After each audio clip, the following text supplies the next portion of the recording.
Welcome everybody to episode 4 of Vibes with Venerables. 1 hour of live Dharma and dialogue where you get to talk directly to a great Venerable. I'm Ming, co-founder of Buddhism-dot-net and your host. This week we continue to have the great Master Soryu Forall, my fellow co-founder at Buddhism-dot-net and fellow co-author of this book, Buddhism for All. He's also the abbot and founder of Monastic Academy. And those who know us, we know that we are very close. And so I like to joke that Soryu and I, we are like the Buddha past brothers, right? Because he's Buddha, I'm past. So I'd like to start today with a story, if nobody minds. And because it relates directly to what Soryu taught us last week.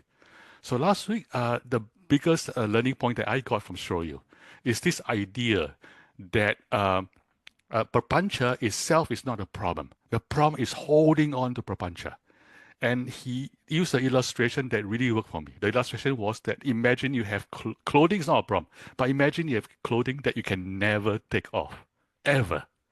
Then it becomes a real problem. And fascinatingly, there is actually a true story in real life that illustrates that problem. And that is something called persistence hunting, which is actually employed by early humans and even humans in modern times.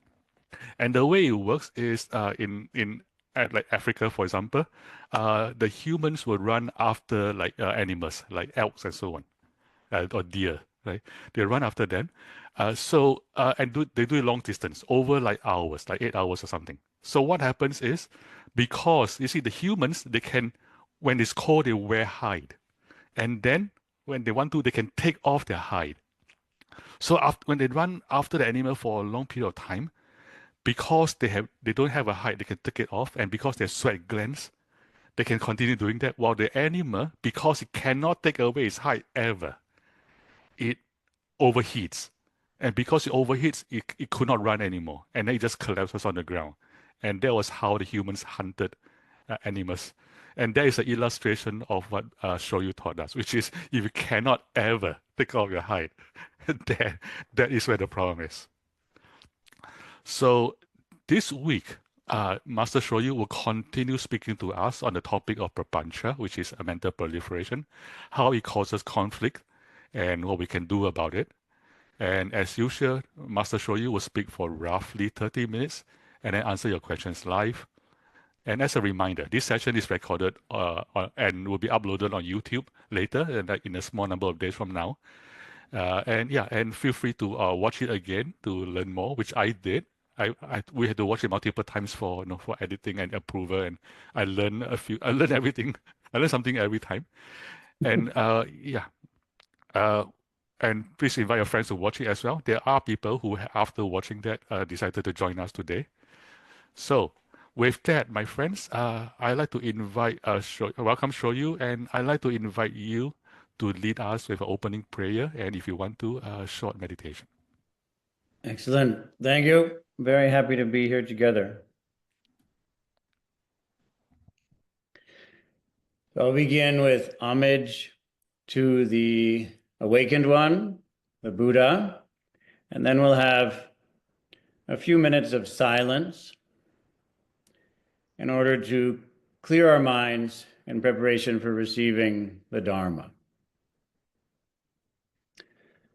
Namo tassa bhagavato arahato samma sambuddhassa. Namo tassa bhagavato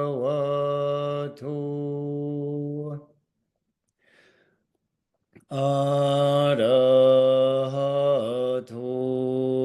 samma sambuddhassa. Namo tassa bhagavato arahato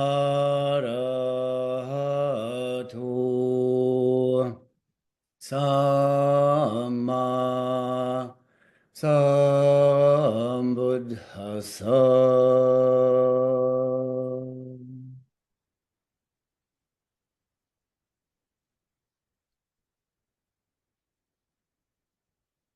Be aware of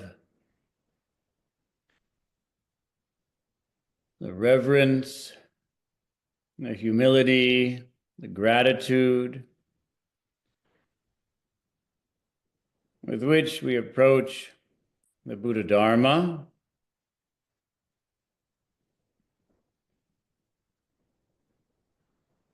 And feel that in your body.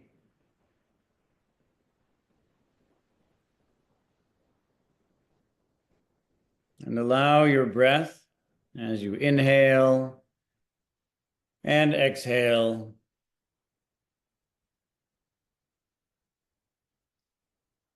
to hold you in this calm, energetic,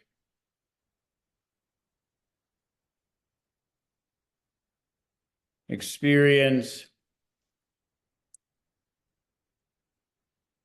of gratitude, humility, excitement,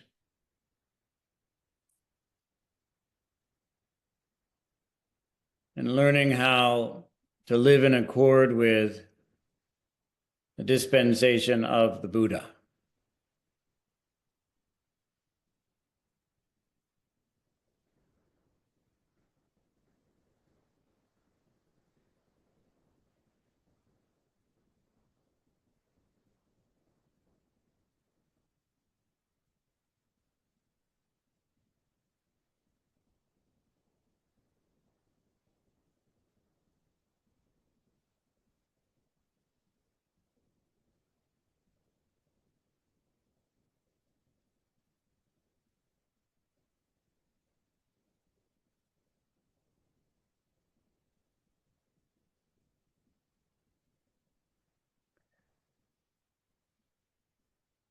Sadhu, sadhu, sadhu.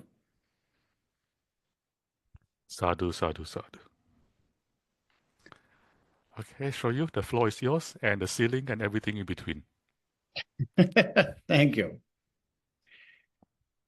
So today we'll be talking about prapañca and further exploring its implications in our lives.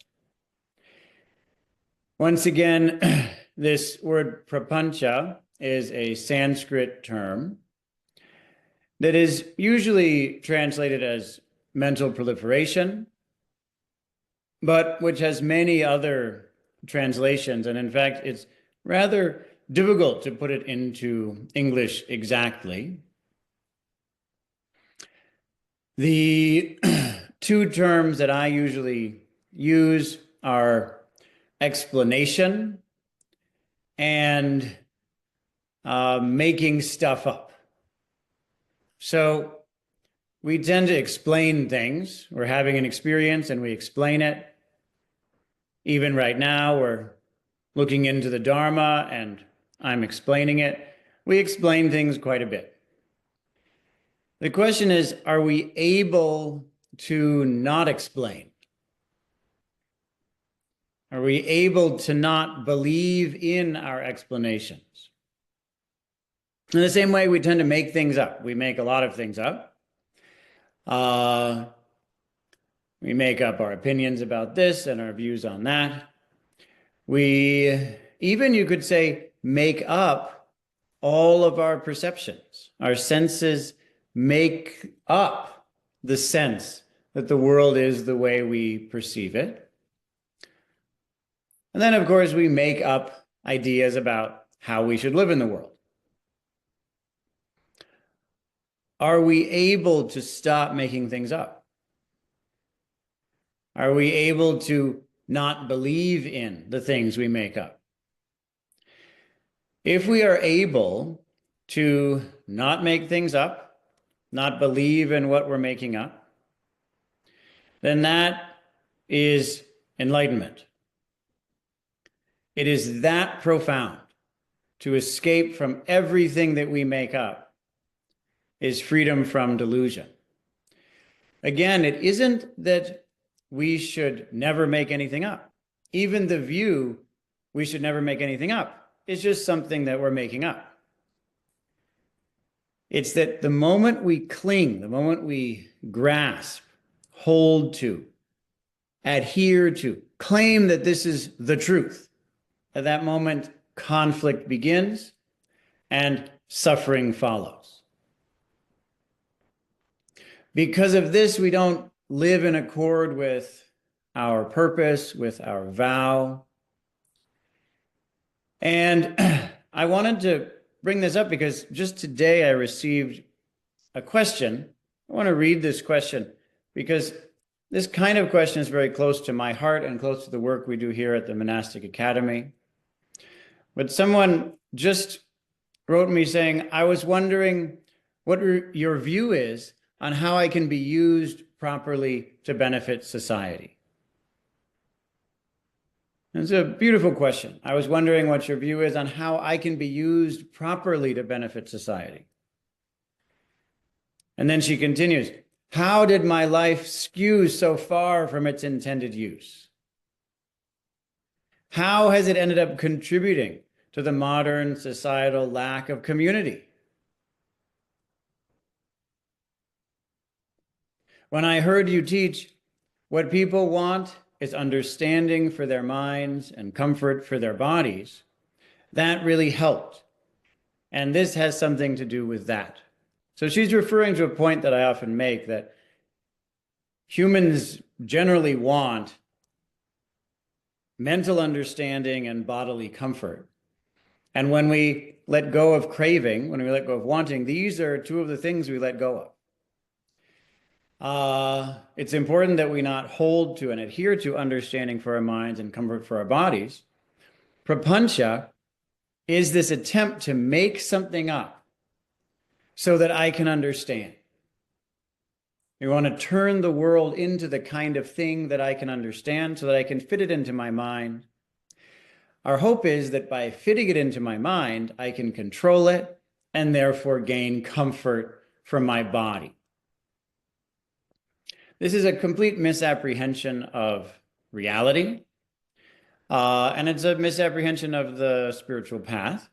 And so I mentioned this, that in fact, as we practice, we escape from our minds, and we no longer identify with our bodies. And that's how these problems are resolved. And so today, we're beginning the process of looking into how do these very subtle and brilliant teachings given to us from the exalted Buddhist tradition, how can these teachings impact our lives? So let me begin with one of the texts, this Yavakalāpi Sutta, which is one I haven't mentioned yet, but it's in English, it's the Sheaf of Barley. And it's a very interesting text. I think that one, along with the one as another that we'll look into, we looked into it last time, the Madhupiṇḍika, or the ball of honey, or perhaps it's better translated as the sweet morsel. And then this one, the sheaf of barley. These are two metaphors used in the text, and I may quote these texts more than any others, other than verses of the Dhammapada, verses from the Sutta Nipata, possibly, and perhaps the Buddha's first and last sermons. But if you set those aside, then these texts may be the ones that I quote the most, because I think that they're most relevant to modern crises. So the sheaf of barley text includes a tale. The Buddha tells a tale about a being who captures another being. Now, both of these beings have very powerful magical powers, but the one who captures the other, Chakra, captures Vepaciti and puts Vepaciti into a trap, into chains, binds him in a certain way. And these shackles become very uncomfortable when Vepachiti thinks, I don't like this person who has trapped me. I don't like the place where he has trapped me.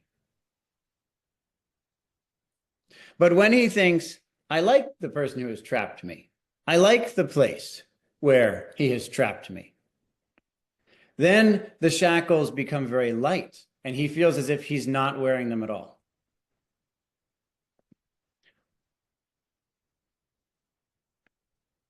Why do I think this is so important?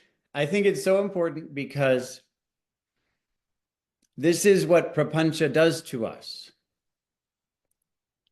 If we start to escape from our views and our opinions, things can start to feel quite uncomfortable. It feels as if when we're firm in our belief about the way things are, it feels as if we're in control. It feels as if we are free. But in fact, the shackles are right there. And at the end of this text, the Buddha says that this is a type of prapañca. And he brings up the fundamental point that the most extreme type of prapañca is the thought, I am, the conceit, I exist. And he says, these are types of prapañca. I am this, I will be, I will not be. This prapañca is a disease. It is a cancer. It is a weapon. Therefore, you should train yourselves thus. We will live with a heart free from prapañca. This is a very powerful teaching. This is a tale about a war and about a captive, and how it is that that captive is trained in order to live in accord with being held captive. And this is just what our minds do to us. Because of that, we end up feeling strangely assailed by things that we ourselves make up. We're attacked by stuff we make up. There are many examples of this, but I want to take us through one more text because it's another very powerful text. Now, there is this sutta called the sweet morsel, or the ball of honey, which is named because it's such a marvelous text that you can enter into from many angles and receive great benefit. It is probably the most famous text about prapañca because of the brilliant writings by the Venerable Nyanananda, who is truly a great monk who has benefited us immeasurably by his magnificent writings. We can only bow our heads in reverence and pray that at some point we might be capable of singing his praises. Because of his incredible insight, many people have seen the deep subtlety of this Madhupiṇḍika Sutta, this text on the sweet morsel. But this text actually clues us into its importance right at the beginning, because someone comes up to the Buddha himself to talk to him. And this individual is named Dandapani, and he is a statesman from Kapilavastu, the city where the Buddha grew up and was prince, and the city that he left when he became a monk, when he strove to realize the Dharma, to realize nirvana. So who is this Dandapani? Well, according to the commentaries and according to the epics about this age, preserved in many different cultures. Dandapani was the Buddha's father-in-law. So he seems to have been the mother of Yashodhara or Gopa. He was the father of the Buddha's, however we'll refer to her, that his maybe ex-wife, we might say, this woman who is the mother of his child, Rahula. So they have this child together, Rahula, and then the Bodhisattva, he's not yet a Buddha, he left home, left them to care for his son, left them to run the state. And Dandapani is aware of the fact both that it was difficult to raise Rahula, and also that the fact that Siddhartha Gautama, the individual who was awakened to become the Buddha, who he is now approaching in this text, that his departure has created a great deal of political instability in the region and seems perhaps to be resulting in a major war. And that war seems to be brewing. It perhaps was over water rights, but that isn't the point right now. The point is that Dandapani is responsible for the peace of the state, and he has been responsible for the raising of this man to whom he gave his daughter in marriage. He's responsible for this man's son. He's responsible for his family. He's responsible for the well-being of the realm. And he comes up to the Buddha with a rather disrespectful attitude, which we can actually understand if it's coming from someone like this. And his question is very simple. He says, what do you teach? What could make it worth it that you would abandon all of us, that you would potentially cause political instability that will result in the deaths of thousands of your friends and family? How could you leave? What do you have to show for it? It's a very powerful moment, which often isn't fully appreciated, that they would have a difficult relationship. And the Buddha responds brilliantly. And he responds, to paraphrase it, make it very short, he simply said that I teach in such a way that one is not in conflict with anyone.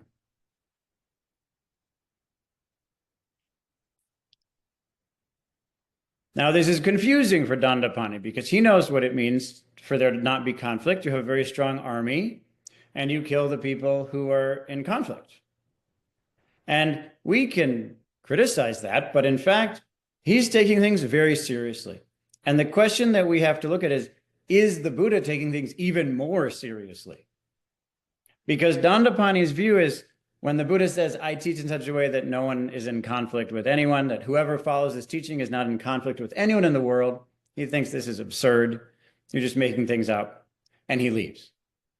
And later the monks ask about this. How is it possible to actually come to the point where we cut off all of these evil, unwholesome states in which we stop being in conflict with anyone at all? And the Buddha replied the extensive explanation, which I'm going to, again, paraphrase, keep rather short, especially the end when he gives a long list. I'm going to condense that to just the term everything bad, and in particular conflict. So I'm going to shorten it. But in regard to the question of how do we stop being in conflict, he says this: as to the source through which the aspect of perception that is made up assails us, if nothing is found there to delight in, to claim, or to hold to, this is the end of everything bad, in particular conflict. I'll just read that again because it's very subtle. As to the source through which the aspect of perception that is made up assails us, if nothing is found there to delight in, to claim, or to hold to, this is the end of everything bad, in particular conflict. Now, I should mention that there's a term, sankha, here that different people translate in different ways. And so let me give you another translation based on a different interpretation. As to the source through which notions based on made-up perception assail us, if nothing is found there to delight in, to claim, or to hold to, this is the end of everything bad, and in particular, conflict. Now, I should say two things about it. One is this term might mean portion or aspect or notion or judgment. Either way, actually, the teaching remains roughly the same. And the other point is that in the Chinese, the way that this text is preserved in the Chinese, it really does say everything bad. That is the term. So I don't feel out of place in bringing that and shortening everything in that way. So this is a huge claim. There is some aspect of our perception that we're making up. We make things up, and then we actually start to see those things in the world. Then we make assessments and judgments based on that. At that moment, we have entered into many evil, unwholesome states, including conflict with all beings. The Buddha makes it this clear, this tangible, so that we know exactly what to do. We stop holding to, claiming as true, delighting in the aspects of what we're seeing that we're making up. We make things up and then we start to see them, okay? We see them, we hear them, we believe that that's reality. To stop believing in that. This brings us into harmony with all beings. So let me discuss this for just a few more minutes and take you through a very fast tour of modern society. Modern society is impacted greatly, of course, by the scientific revolution. And one of the initial, you might say, founders of the scientific revolution is named Francis Bacon. And he has a famous phrase. He claims that knowledge is power. And a lot of the time people interpret knowledge is power to mean because you know about something, you can control it. But this actually isn't what he meant. He meant we don't really know what knowledge is. So let's just define it as power. This is why he says you have to place nature on the rack and torture her until she divulges her secrets, and then use them to control her. These are the terms that are used at the beginning of the scientific revolution. And in fact, they're still used today. The point we're making is, no, just because you can control it does not mean you understand it. Not at all. It's true that prapañca does help us to manipulate. It does. If you look at someone and you perceive them in a certain way and they start to see themselves in that way, you actually have shown you controlled them. That does not mean you understand them. The same is true of nature. Science in general says that there really is a world out there, but this already is prapañca. There's the claim that there is such a thing as an objective view about dead matter. That is already prapañca. And when you see the world as dead matter, you become better at controlling it. Partially because you've justified the destruction of nature because there's nothing of value there to destroy anyway. These are subtle ways that our minds use prapañca to make ourselves more able to take control. But that taking of control is very closely related to conflict. Now, it's important that we're subtle. It's not necessarily conflict. It's only if we actually believe, if we hold to our made-up views on things. A lot of the time it's said, why should you take control over nature? Well, so that humans can feel better. But our thoughts and feelings are also prapañca. And humanism, this modern view of humanism that's so common throughout the world, tends to revere human feelings and say that how humans feel is the most important thing in the universe. Maybe subjective, positive experience is the purpose of the universe.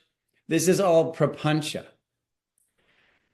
To try to bring this home a little bit, I remember I was training in Japan near a city called Okayama. And in the midst of all that training, it was necessary for some reason that I go into the city. And I went in and I looked at all these buildings and signs and rules about how you have to physically move through the space. And I realized all of this is prapañca. All of this is Morsel.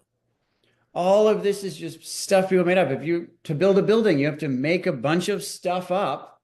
You make all these plans and blueprints and you raise money. And I realized a building is just rock plus prapañca. And looking everywhere, I saw this is prapañca, prapañca, prapañca. And it's not at all surprising, therefore, that a city does such harm to nature. Nowadays, we live in a world run by money.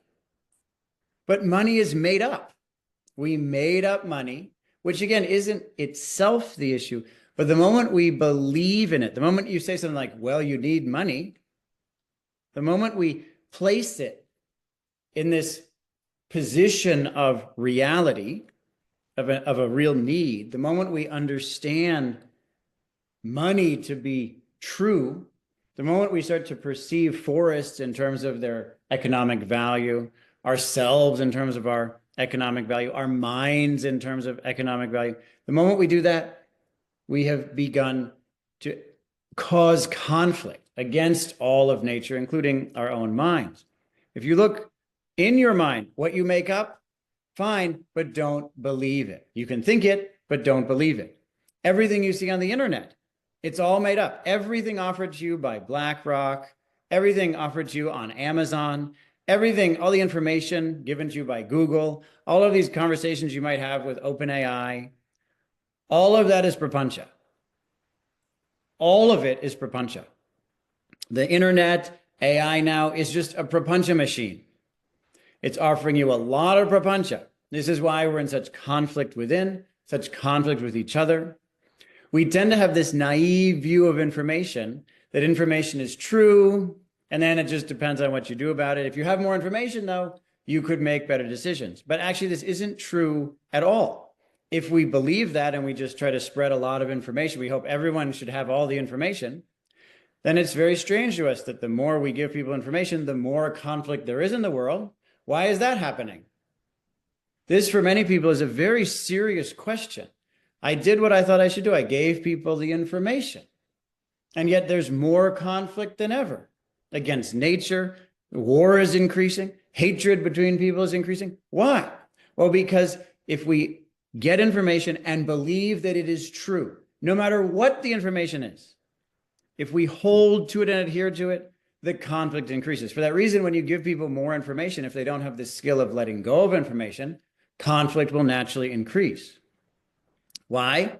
Because if you believe any of it, your mind is the cause of conflict in yourself and the world. Right now, we live in a society where we have a lot of bureaucracy. Bureaucracy means turning people into prapañca, into numbers, into measurements. We live in a world with many different mythologies. I mentioned a few of them. We hold to those mythologies. We hold to that idea of bureaucracy. All of this, the way our whole society is held together, the circulatory and the nervous system of our whole society is based on prapañca. And why? Why are we so addicted to prapañca? And why is it that systems that have even more prapañca, turn everything into even more data, tell even more stories about it, are gaining even more power?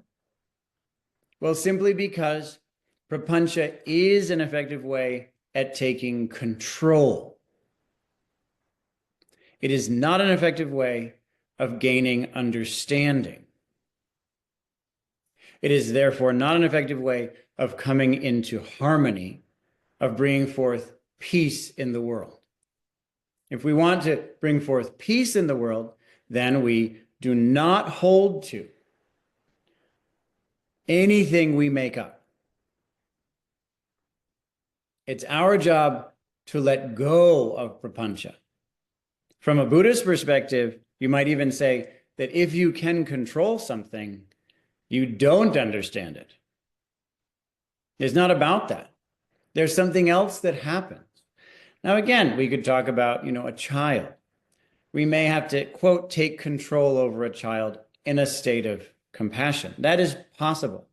But if we do, the goal is always to relinquish that control as quickly as possible so that they are a mature, wise adult who's capable of functioning in the world perhaps even more wisely than we can. That's always the ultimate goal. And that would be the non-holding to. And so if we come back to this initial question, we come back to this point, I was wondering what your view is on how I can be used properly to benefit society. How did my life skew so far from its intended use? How has it ended up contributing to the current modern societal lack of community? Well, it skewed so far from its intended use because you thought too much, because you then believed what you thought, and then you thought even more. In this way, it disconnects us rather than connects us, and we're not able to fulfill our purpose. So if you have to think, then you have to think, of course, but do not believe what you think. Practice letting go of it, and notice how in that moment of letting go, you feel through your whole body, your whole mind, and it resonates through your whole life that you have gone from conflict to peace. That peace is a tangible life that we live here and now, regardless of whatever prapañca may be happening in our minds. In this way, we use prapañca rather than being used by it. It's put in its place so it cannot assail us, the way things like money, worries, anxiety do for many of us, pulling us away from our proper use in society. So please look into this very deeply, and we should now still have plenty of time for any questions that may come up, because I know we've covered a lot of material, and I hope that we can use these questions to bring the Dharma into direct relationship with our lives so that our relationships and our communities are of greatest benefit to all living things.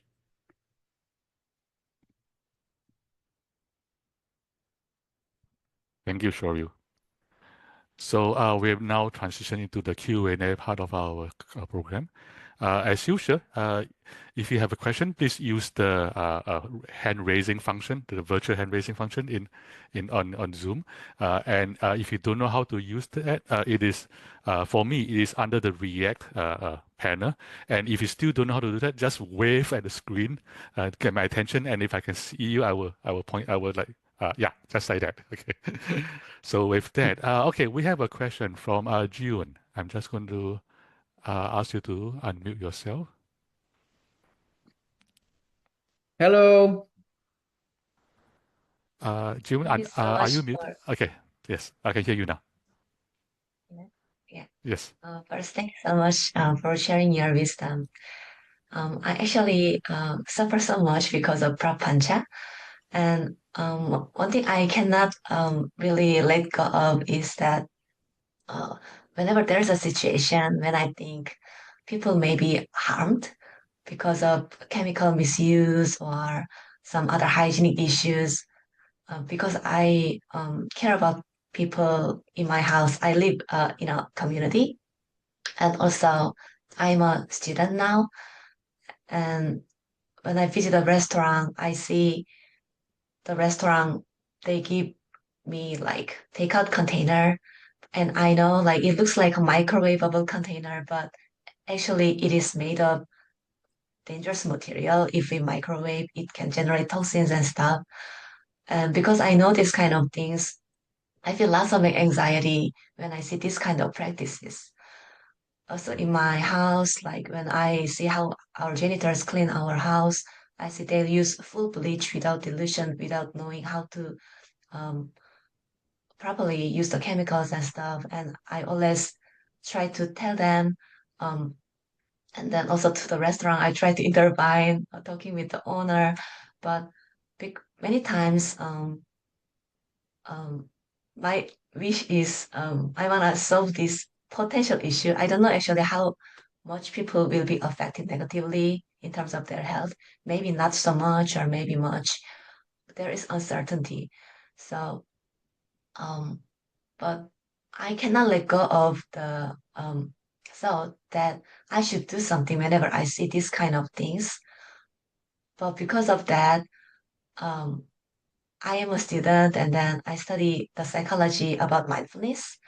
And then I also personally, um, my personal mindfulness practice, sometimes I'm just swamped by so many things to solve like all the potential dangerous issues. And then I end up having no time. Um, and then I skip my personal practice, or um, I end up spend less time on my mindfulness research. So I feel bad because I think, oh, Jian, yeah, it's good that you wanna take care of people, and then so that they can be safe. However, it's possible that maybe you're just wasting your time because you don't know the result. Maybe they will not be affected, or maybe they can be affected. But because of the possibility that they may be harmed, I cannot really let go of the thought that I should do something. But many times it's not simple because many people are involved together. For example, the restaurant owners, he usually say, "Okay, I'll think about something," and then he does not do anything until I follow up. So I end up following up again, again, and again, and this list is like endless. So, um, so I don't know how to wisely um approach this kind of things. Um, yeah, I as Yeah. a Buddhist, I think I know theoretically both compassion and wisdom is important, but Yes, I don't know how to navigate my situation. of course. Well, the most important thing to begin with is that it's clear that this is motivated by compassion. And this is a wonderful quality that you have.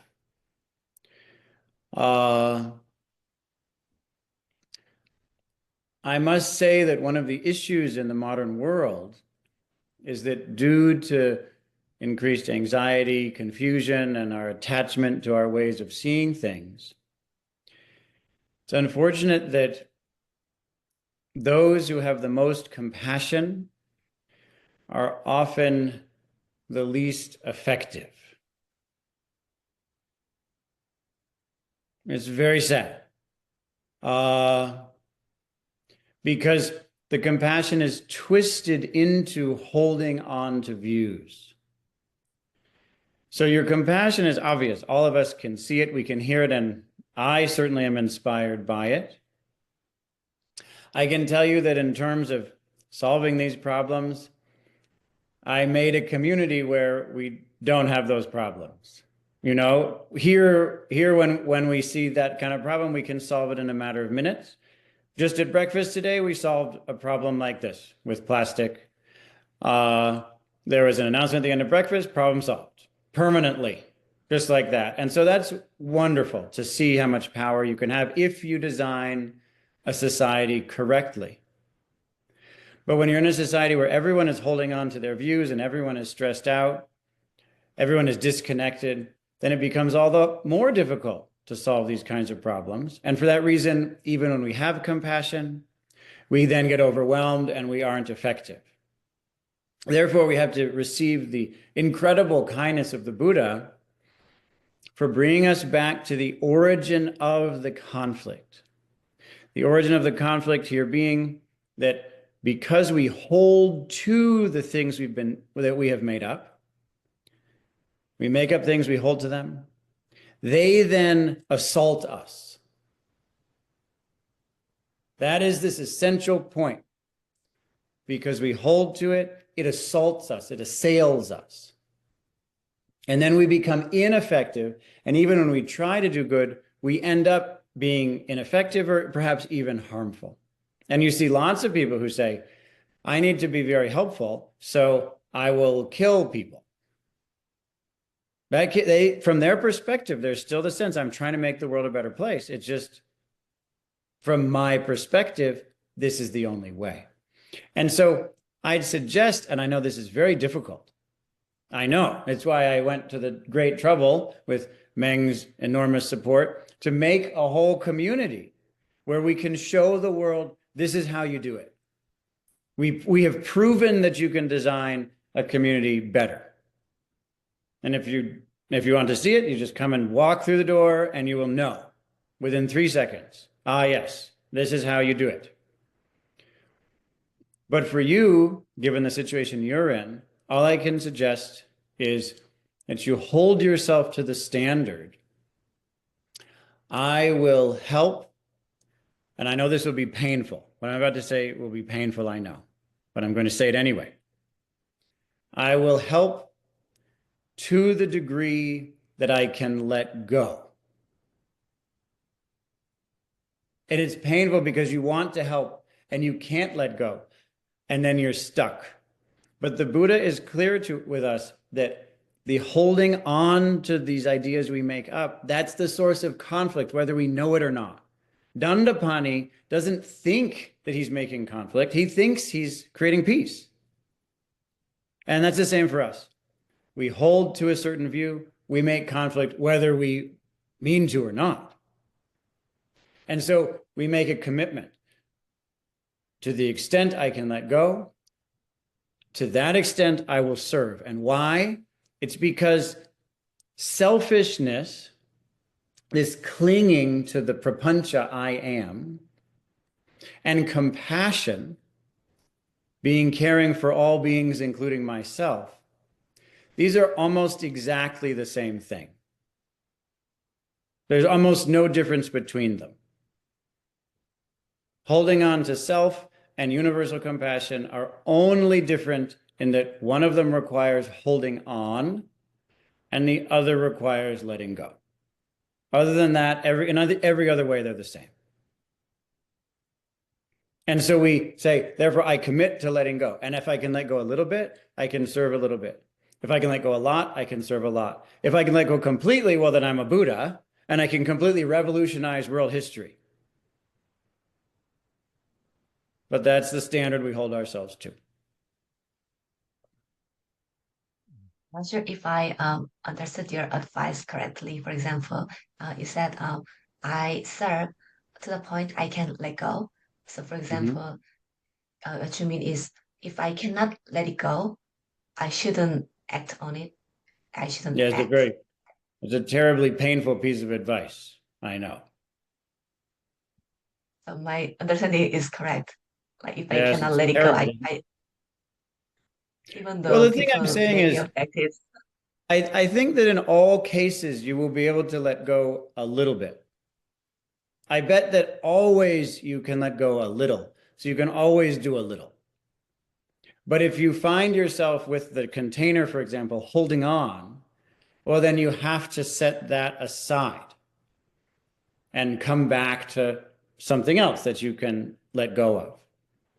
And believe me, I know this is a very painful kind of strategy because it holds us to a standard that is very difficult. But is it okay? I actually one of the reasons why I cannot do that is that I feel it's like unethical and I'm maybe potentially causing other people some risk. But is it okay thing to try? Well, the thing I'm telling you is, and I know this is very painful, sorry to be so severe, but you're asking a very serious question. Due to your great compassion, I'm responding in this way, and for no other reason. I wouldn't respond in this way to just anyone. But while it is true that to not act is unethical, you're right. It is unethical. You should be able to act. I'm saying it's even more unethical to cling to a certain view and act on that. And this is, for most people, I wouldn't say this because it's too severe. But with you, I'm saying it because your great compassion, therefore, will motivate you to go beyond the clinging so you can still act. And then you're able to do your part. You've done your part and you trust because you have found in yourself this brilliance that comes forth when you let go. You will directly see that brilliance in the restaurant owner. You'll directly see it, and it will come to life right there, and you'll know, I did my part, and now his practice has to take over. Her practice has to take over. And to try to do more than that is actually still holding on. Does that make sense? Yeah. But even like communicating, I mean, if I think I'm clinging onto something that I should communicate this with people, still I even should let go this kind of thing. Or as far as I communicate, it's okay. So we have three more people with questions. So and I all know Oh, Jiwa's sorry. questions is also important. So you feel free to decide how you want to allocate this. Yes, well, I'm very sorry. And again, I know that it's painful, but yes, even under those circumstances. Okay. I understand. Thank you. Thank you, Shoya. They're right. That is severe, and that is the truth. So we have three more questions. Peggy, Deborah, and Ines in this order. We have about 10 minutes left. So Peggy, I'm going to ask you to unmute yourself. Thank you. Thank you. I think that my question got answered Okay, in this that's good. Well, that's very efficient. response, but I just to make sure, I had to laugh when you were speaking about the information, and because I feel like that explains my career and much of my life. I was motivated as a kid, by the way, happy Earth Day, everybody, to study and work Happy in Earth Day, yeah. environmental science. Because I was very impacted as a child, already seeing the changes, grew up in the 60s and 70s and with the whole environmental movement. And as I worked as a researcher, I became very frustrated with the fact that we could, have all this scientific evidence, and yet we don't act on it and implement policies to make our world better and us safer. And so I saw that I just so happened that there was, I felt like maybe what I should do instead is to become an instructor. And it just so happened that the community college where I live in San Francisco, California, they wanted to implement this environmental program. And so I thought, wow, this was this opportunity. And so I went and did that. But I delved into information, and though I conveyed it in a creative way, I can see now how I clung to it, and I was miserable. I mean, even though many of my students now have gone into careers or implemented these changes in their life, I feel like I still suffer. I may not be teaching anymore, but I'm still working in volunteering in areas now in integrative cancer care as a consequence of having been on a cancer journey, and to want to share that. And I can tell that I'm clinging, and I can tell that I'm miserable. And what you just said really helped. And I don't know if you have anything to add with my particular circumstance, or I feel like this love and care for the world that it just breaks my heart, and I suffer to see what we do to each other into this place that provides us with everything. If there's anything else you can share, I would much appreciate it. Thank you.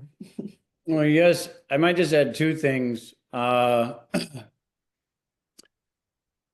is that it's lovely that you have such compassion. It's so inspiring to be with so many people who have such compassion right now. We should be grateful for that. We have the opportunity to connect with each other, hear from each other. And you're an inspiration. I care about the earth very much, and your work inspires me to continue to improve on the way I live. The other point is that as I have been known to controversially proclaim, I proclaim this as controversial as it may seem. I see science as a discipline, as a tradition, as an intellectual enterprise, as a sect of Buddhism. Science is Western Buddhism. And the thing about science, which is so powerful, is its skeptical quality. It came from Greek skepticism, which I claim came from Buddhism, and a number of other scholars also claim that as well. But science has not been true to the skepticism and compassion that was offered to it by Buddhism. And it's a kind of a wayward sect of Buddhism because Now there is clinging to the information, and science has now more or less become the fundamentalist attempt to turn everything into data. There's a clinging to information, to data there, to measurement. The letting go of measurement doesn't necessarily mean that you stop measuring.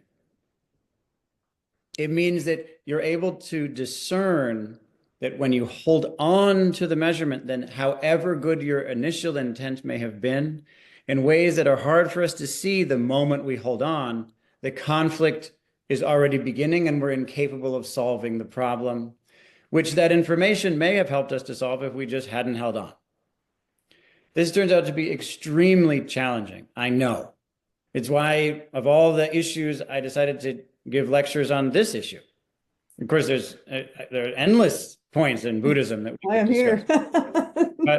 but this one turns out to be essential in order to help the world at this time. And so I appreciate that you're working on it with your life. Thank you. Thank you. Thank you, Peggy. We have Deborah and then Ines, and we have about 5 minutes. So, Deborah, I'm going to ask you to unmute yourself. Hello, namaste. Oh.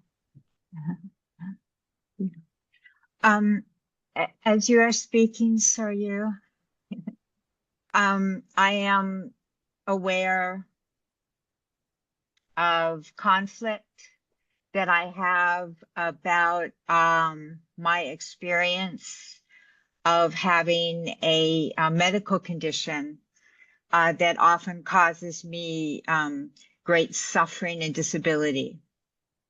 And I have resistance to this condition. And I had another point to make about this. It's so interesting to have a question and let it go and be able to listen until the moment comes to ask the question. And That's so exactly the right way to do it. Yeah. That is exactly how you should do it. You could see how the mind comes in and it blocks Well, hearing. And so, yeah. Yeah, and it's fine to let go of these things and just listen.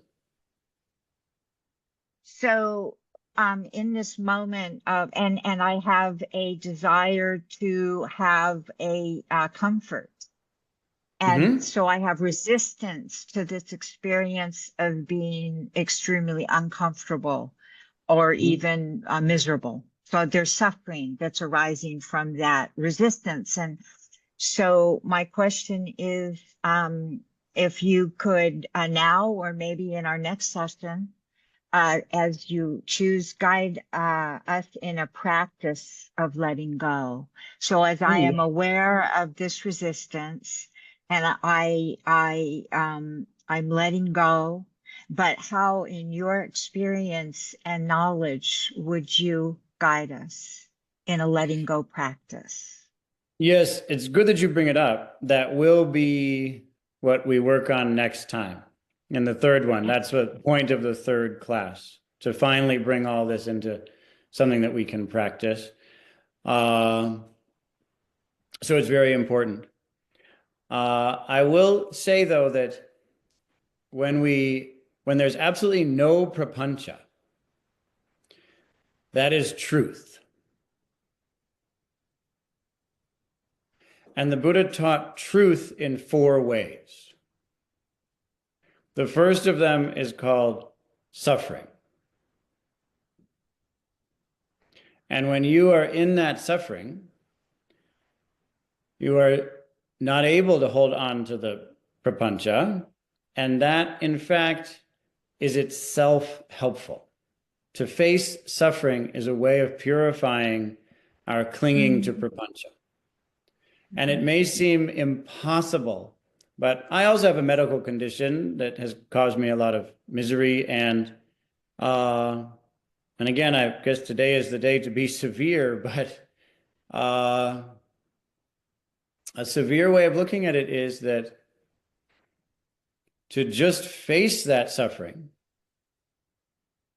is greater happiness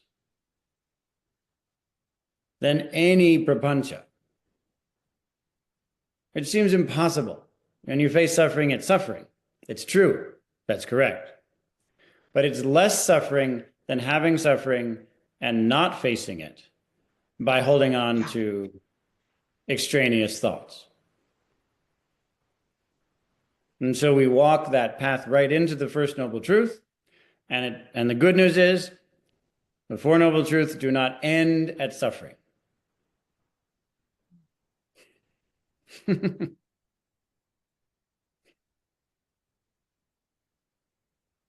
you. Thank you. Soryu.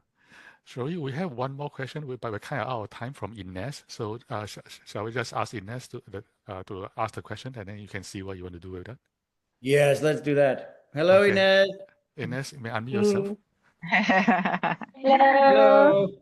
Hi, Inez has Soryu been here. Forall. We know each other well. It's good to see you again. I've heard lots of big Yeah. news about your life, so I'm glad that you're doing so well. Have you heard? Okay. Yeah, many things happened.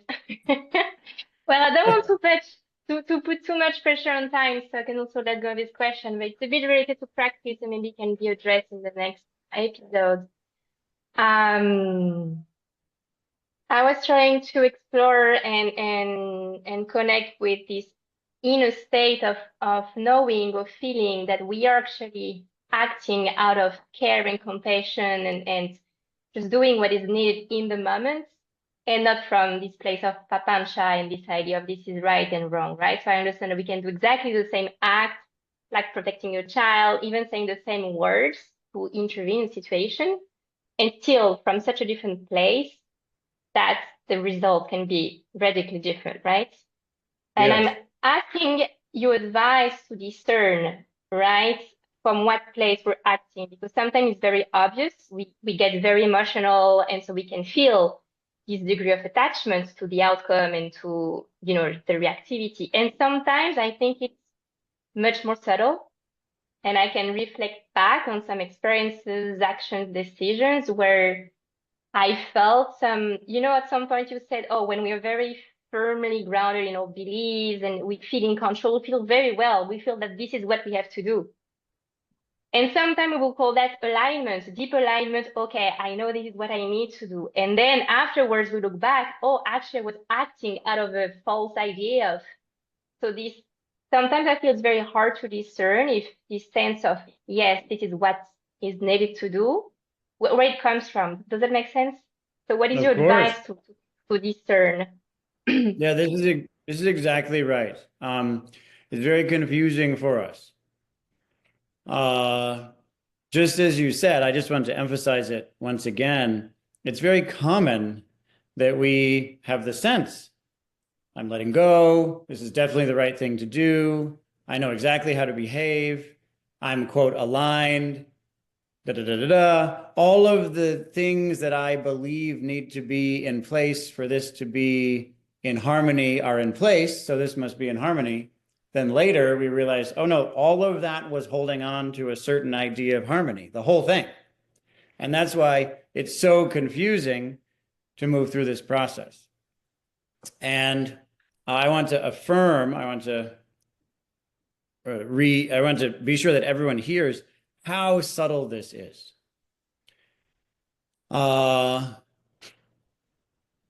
Then in terms of what to do about it, well, I don't know what to tell you other than everything I've already told you hundreds of times, which Don't let is... me just follow your breath.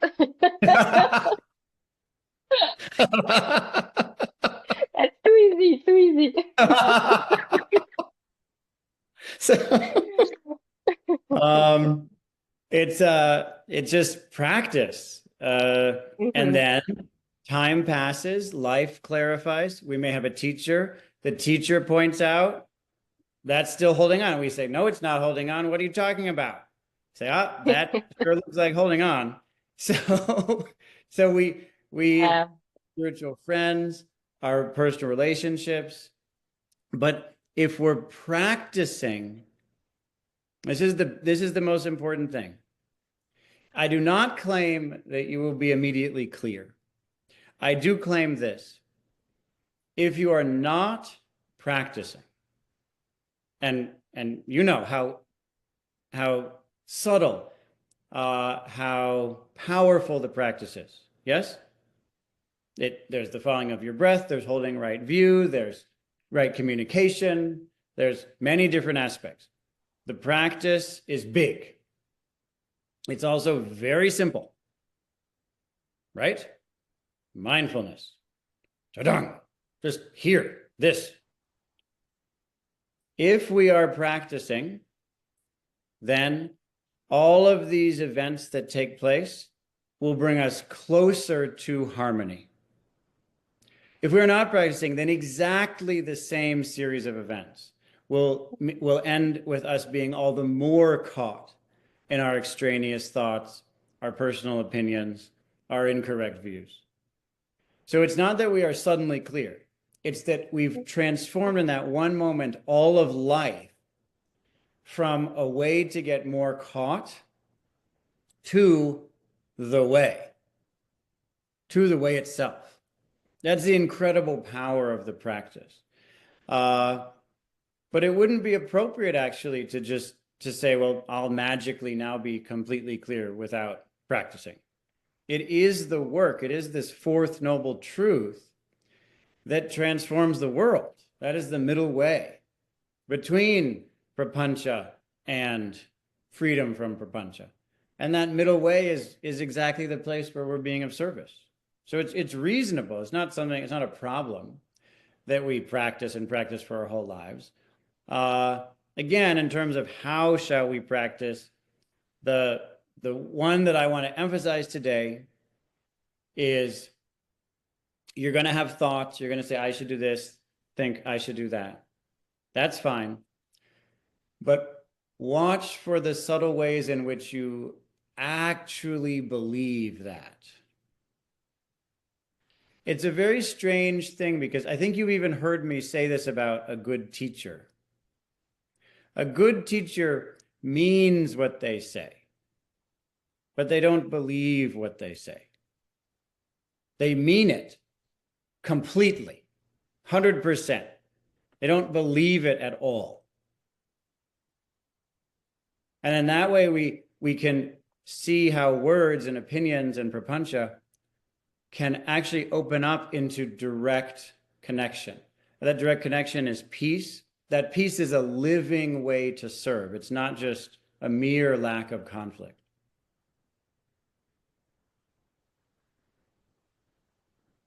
Thank you, Soryu. Thank you. Thank you.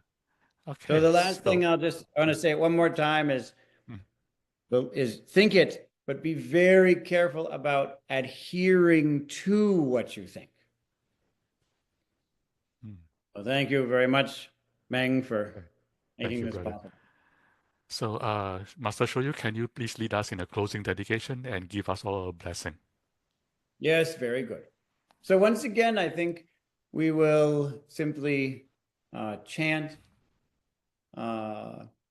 this phrase that says that we will cease bad actions, that we will continue with good actions, and that will purify our minds, because this is the teaching of the Buddha.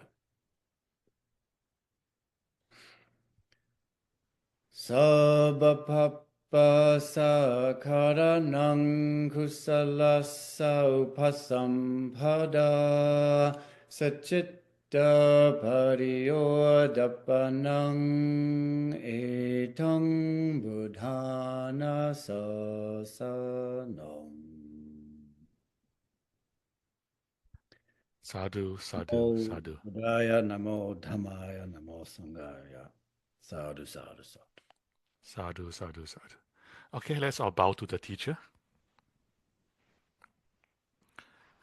So as a reminder, this recording will be uploaded to Buddhism-dot-net YouTube channel in a couple of days, a very small number of days. And those of you who want to inspired to practice dana towards our teacher, you can donate directly to his organization, which is the Monastic Academy. The link is in the chat, and we'll be sending you by email as well. And next week, Master Soryu will be back at the same time, talking about why propancha causes conflict and how. Like now we're talking about the how, what practices we can employ to actually have no conflict. And with that, my friends, thank you all for being here, and we'll see you next week.